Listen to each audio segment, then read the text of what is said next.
Hello, everybody, and welcome to the Good Vibes Lifestyle Special Edition. We are actually, I'm not in California, but I have someone who is. We are doing a special broadcast from Contact in the Desert, which happened starting May 29th and goes till June 2nd. And I have a very special guest who visited with us the last 2 days, a special reporter in the field. And here he is. Mr. Charlie McGuire. So, Charlie, hi. Hi, How hi has it been everyone. going out there? It's been great.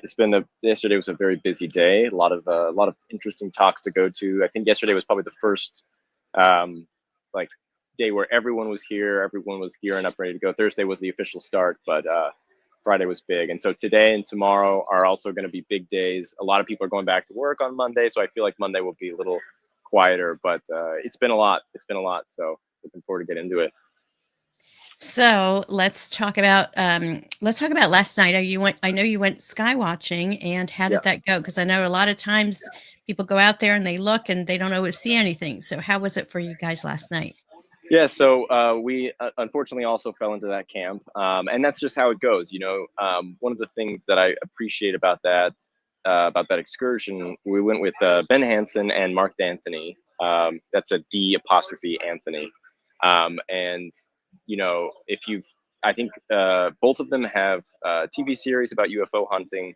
Ben Hansen has done a lot of investigations, but one of the things they talked about is, which I think brings a lot of credibility to the subject, is pointing out things in the sky that are normal, so a lot of people will see things and think, a lot of people would see Starlink, for example, and think, what the heck is that, and report it to Ben Hansen, and he's like, it's this thing. Or they would take a video of just a light in the sky and they would film it without any like markers, and he's like, I can't do anything with this because there's no other information around what this could be.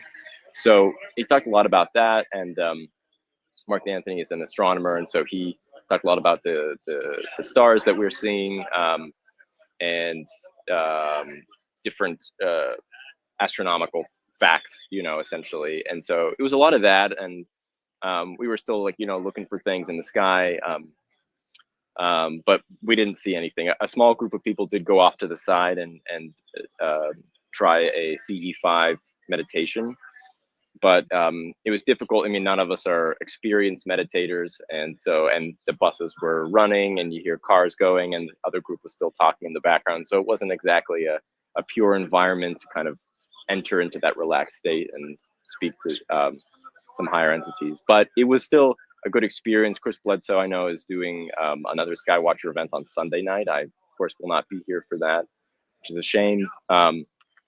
But he's known for being able to summon these things. So I think that one will be much more focused on the CE5 aspect of Right. this.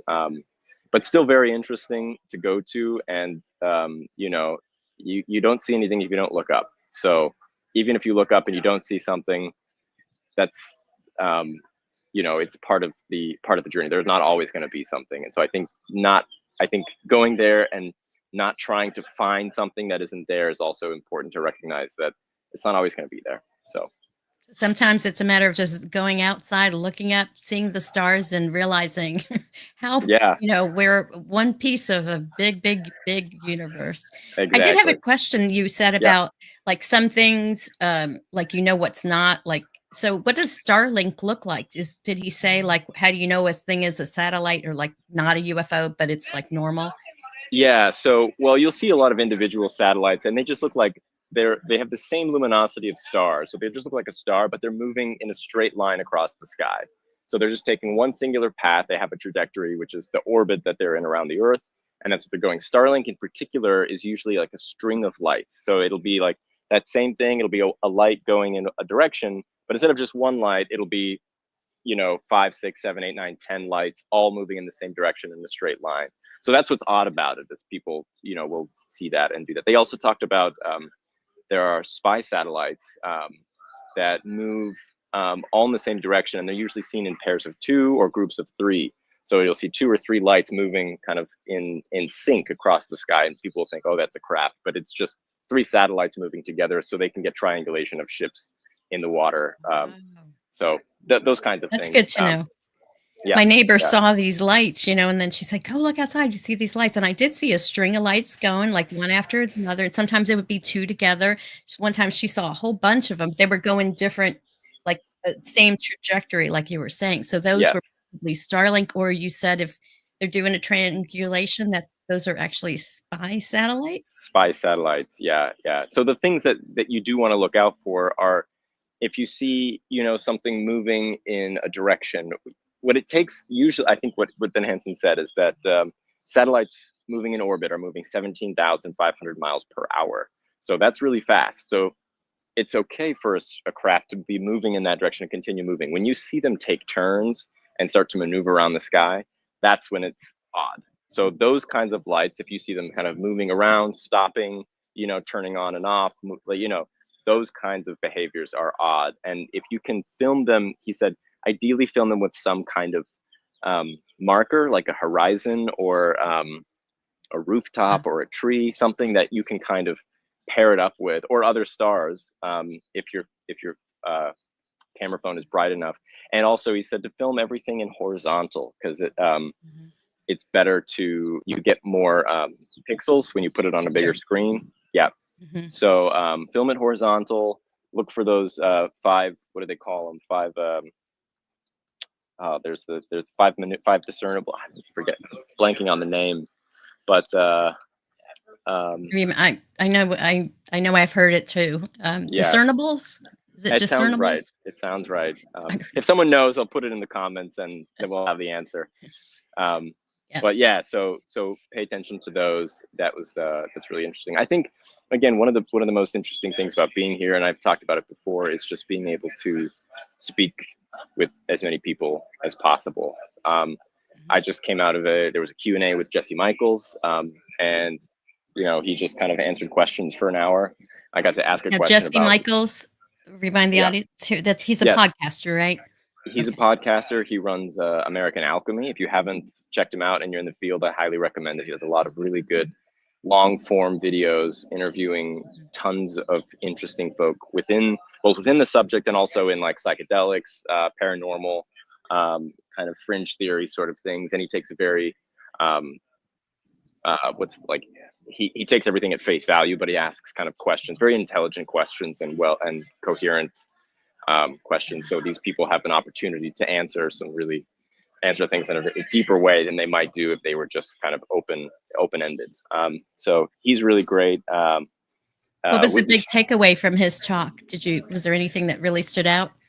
Well, he's very down to earth, Mhm. and he was just answering questions. So a lot of people were asking him, questions like, "What do you think about this? What's your overall view on this subject? What's your, And he kind of was like, I'm not the expert here.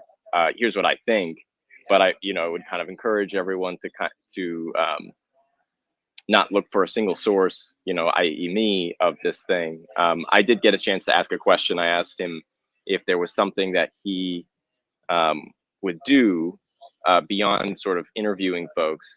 Um, what he see as being a valuable step forward? And he said, I have my investing life, because he comes from an investment background, and I have my American Alchemy, fringe theory, UFOs life, and sort of find some way to kind of bridge the gap between those two and bring it more, like, get a lot of financial support in this sphere, and grassroots movement, which is exactly what New Paradigm Institute is doing.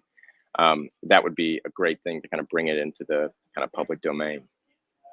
Awesome. So that actually segues really nicely into Uh-huh. the call to action I'd like to bring up to everyone. If I know, um, Okay. for those of you who don't know, I'm sure you do if you're watching Leslie's channel. Leslie and I are both coordinators with Citizens for Disclosure, which is a branch of New Paradigm Institute, with Daniel Sheehan. And they are pushing for the UAP Disclosure Bill of 2025. So it's been the last 2 years that the UAP Disclosure Act has been in the Defense Authorization Bill, and it gets voted on in December. And what we need to do now is pressure our legislators to support this bill. And so what So there's the link down below. If you go to that link and you go to calls to action, you'll see there UAP 2025 disclosure bill. Our national coordinator was saying she was in a meeting with someone in Washington, Mhm. a legislator, and she asked him how many things you have on his list. He's like, you don't want to know. I don't know, maybe 20, like 20 things that he's saying. And UAP's below that somewhere. She's like, what can I do to get it above that list? And he's like, I don't know. He's like, what if I blow up your phone with all of your constituents asking about it? And he's like, well, then I'd have to do it. So as many people as possible getting in touch with their legislators and just bringing it to their face is Mhm. what is super important right now, because then Olivia and all of the other people in CFD are going to go to Washington and say, hey, we're here to support this bill. And they'll say, oh my gosh, you're absolutely right. I've heard from 500 of my constituents about this thing. Tell me more. Mhm.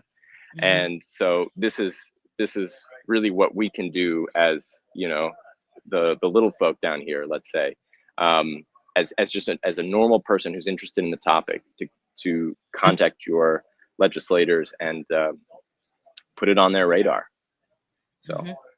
And it's real easy with this website. When people go there, it's just clicking, uh, putting in your address, and then they match you up to who your legislators are. So it's a pre-written form, and you just hit send. So it'll take less than like a minute or two, right, to do. So yeah, it's I think yeah, less than not 30 tough to do. seconds if you've got the autofill, you know. Right. Right, for sure. Yeah, All yeah. right, Charlie. Well, thank you so much for do you have any other things that you might want to share before we go? Gosh, well, it's just been an absolute pleasure to be here, and to also just be on the show and be able to talk about this. And Yes.